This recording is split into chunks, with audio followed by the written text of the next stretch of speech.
It's so true. And it's funny, even just looking into the whole history of AI, your work and your inspiration from Harold Cohen's Aaron project. And you said, quote, he introduced me to creative machines, realized that he was the true creative force behind Aaron. And I now see that AI has always been and will always be all about us. You can say, I just love that line. But more, please, on that, on Harold Cohen's efforts, but also how to this day, his work inspires what you're doing. It was a day I'll never forget. I was so upset and disappointed at my choice in life to study machine learning. I was so bored of it and so inspired by music and singing, and I didn't know what to do.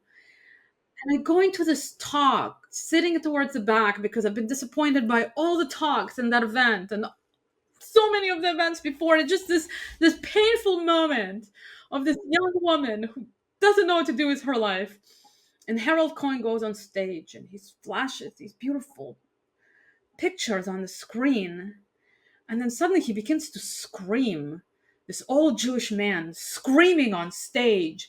And I was the only voice of reason saying that I was the creative one. That's what he's screaming, how other people were arguing that his machine is creative, but he was the only voice of reason telling them that no, he is the creative one. And I'm just mesmerized. I'm just in this trance. And in that moment, I decide in 2015 to go into this unpopular field called computational creativity. And I threw away foundational machine learning and switched my research field. Not because this guy was selling me on it, but because of the rawness of his emotion, because this conflict between machines and humans and where does the creativity lie felt so essential to me, so core. And I didn't know what the answer was at the time, and I think I still don't. But ultimately, I don't think the world has it right now. Ultimately, the creativity, it does not belong to the machines. And so towards the end of my book, I went back to seeing his point and how the machines that we make for us are ultimately all about us. And we need to hold on to the torch and take this responsibility seriously and build the kind of world that we want with this incredible tech.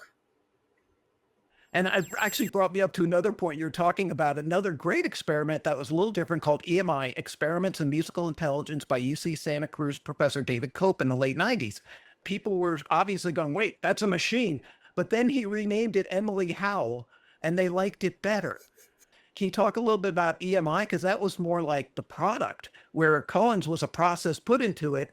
This was actually a product that was trying to do something, but until it was humanized, people had a little resistance to it. Yeah, our bias against machine creativity runs deep and is also very, very old. I mentioned that I ran into it when I opened my company in 2017, but David Cope ran into it in the 80s. What was amazing about his work is that he revealed our bias to us because he officially did an experiment, which ultimately became known as a discrimination test, whereby people would be given music and not told which piece was made by a machine and which piece was made by the original Bach in this case. And overwhelmingly, people got it wrong.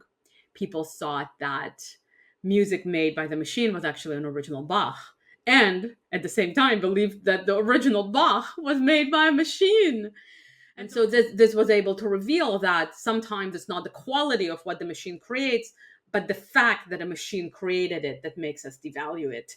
And in general, this whole like resistance to the idea of machines being creative, saying, "Oh no, no, they're not really creative. They don't have feelings. They're not really creative." Blah blah blah, is a way to make ourselves feel better, but actually convoluting the story. I think it's much more healthy for us as a society to admit that machines are being creative. Maybe not in exactly the same way as us, right? Maybe in a somewhat different way. They have some different strengths and weaknesses from us.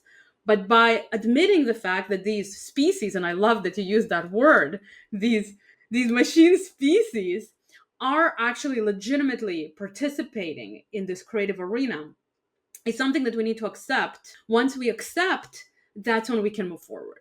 That's when we can say, okay, given that they can be creative, how do we want them to operate in our world? What kind of role do we want to take? Do we want to watch machines performing on stage, right? Is that the kind of future we want to build? Do we want them to be helping in the background? Do we want them to disappear and we want to never see them again, right? That's still an option technically. But that lets us make decisions in an informed way that is going to create an intentional future.